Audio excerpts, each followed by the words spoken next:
Phase diagram क्या होता है? What is the binary phase diagram? Binary phase diagram की बात करते हैं तो if a system consist of two components. अब देखिए यूनिटरी फेज डायग्राम में किसकी बात करें थे? केवल सिंगल कंपोनेंट की, जबकि बाइनरी फेज डायग्राम में किसकी बात करेंगे? टू कंपोनेंट्स की। Equilibrium of phase exist as a depicted by binary phase diagram और for the most system pressure is constant. अब यहाँ पे देखिए क्या कंसीडर है, कंसीडर ये कर रहे हैं कि प्रेशर जो है वो यहाँ पर एज अ कांस्टेंट है। दस independently variable parameters are temperatures and compositions. और basically two components can be either two metals, copper और nickel, और a metal and compounds that is आपका अब यहाँ Fe and Fe3C या two compounds Al2O3 and SiO2 3।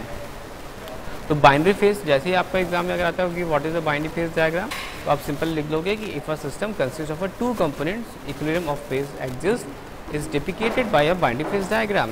यानी binary का मतलब यहाँ पर दो कंपोनेंट से कंसीडर किया जा रहा है और इसमें जो सिस्टम है प्रेशर इज कांस्टेंट ले रहे हैं जनरली। दस द इंडिपेंडेंट वेरिएबल जो है पैरामीटर्स आर टेम्परेचर और कंपोजिशन।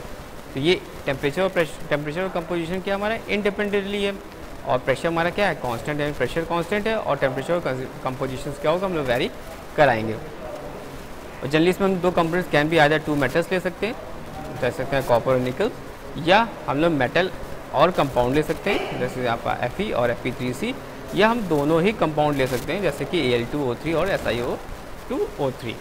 तो ये आपको ध्यान रखना है कि दो कंपोनेंट्स जो बाइनरी फेज डायग्राम में उसमें किस तरह से हम लोग कंपोनेंट्स को सेट कर सकते हैं। आइदर टू मेटल्स ले सकते हैं या मेटल और कंपाउंड ले सकते हैं या दोनों कंपाउंड्स को ले सकते हैं। जब बात करते हैं एक्चुअली दो कंपोनेंट सिस्टम की, तो क्लासिफाइड होता है based on the extent of mutual solid solubility. किस पर बेस्ड होता है? म्यूचुअल सॉलिड सोल्युबिलिटी पर। इसमें क्या होता है? पहला कि completely soluble in both liquid and solid phase, जिसको हम लोग बोलते हैं आइसोमॉर्फस सिस्टम। इसकी बात करें यहाँ पे फिर से देख लीजिए, दो कंपोनेंट सिस्टम्स हैं are classified based on the extent of mutual solubility, solid solubility, mutual solid solubility. तो यहाँ पर हम लोग दो तरह से बात करेंगे, एक ए और बी।